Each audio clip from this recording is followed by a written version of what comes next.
Dans mon cas, j'ai pas commencé l'animation directement. En fait, ça s'est fait en plusieurs étapes. J'ai commencé à dessiner en 6ème, enfin ma deuxième 6ème. Et comme n'importe quelle personne qui commence, je reproduisais des personnages que j'aimais bien. Moi, ce que je regardais le plus souvent, c'était les cartoons, avec Adventure Time, Regular Show, et surtout Phineas et Ferb.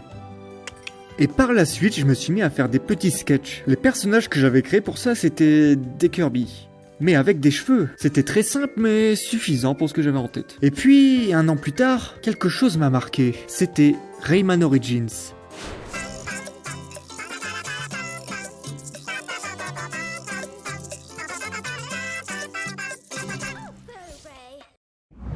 D'ailleurs, pour l'anecdote, quand j'étais en magasin, l'édition collector était moins chère que le jeu de base. Pourquoi ?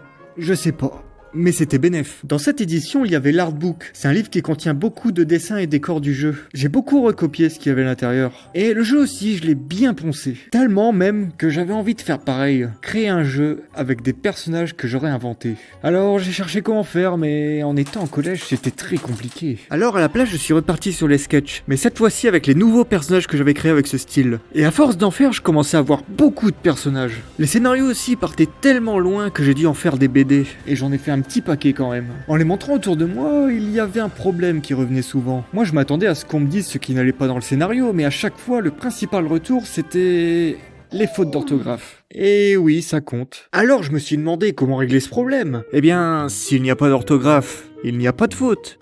Ce qui m'a amené à vouloir faire des vidéos animées. Sauf que il y avait un petit problème. Je sais pas si certains d'entre vous ont déjà ouvert un logiciel d'animation, mais la première fois ce qu'on se dit c'est... Wow, je comprends rien. C'est après avoir regardé quelques tutos que j'ai découvert Adobe Flash. Et avec ce logiciel, j'ai pu créer ma première vidéo. Évidemment, c'était un truc simple. D'ailleurs, si vous êtes curieux, j'ai prévu de vous montrer quelques exemples. En mettant plusieurs images à la suite, vous pouvez donner l'illusion du mouvement. Et plus il y en a, plus l'animation sera fluide. Je vous cache pas que c'est long à faire, qu'en faisant les dessins un par un, vous avez de quoi occuper vos soirées. Mais on peut faire plus rapide. En faisant des morceaux de personnages, vous pouvez les animer plus rapidement et surtout les réutiliser pour gagner du temps de vos futurs projets. Dites-vous que le plus long avec cette technique, c'est quand vous partez de rien et que vous avez tout à dessiner. On peut aussi empiler les morceaux similaires pour choisir celui qu'on va afficher. C'est pratique pour les bouches par exemple.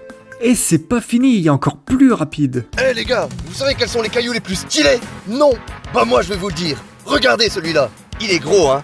Comme ma b... Je pense qu'on a compris. Sinon, pour reparler des morceaux qui s'empilent, vous pouvez aussi y mettre des poses entières et choisir celle qui vous convient. Sans oublier la petite animation, le résultat devrait être suffisant pour illustrer des vidéos. Et ce sera tout pour cette fois. Si vous avez des questions, n'hésitez pas à utiliser les commentaires. Sur ce, je vous souhaite une bonne nuit et à la prochaine!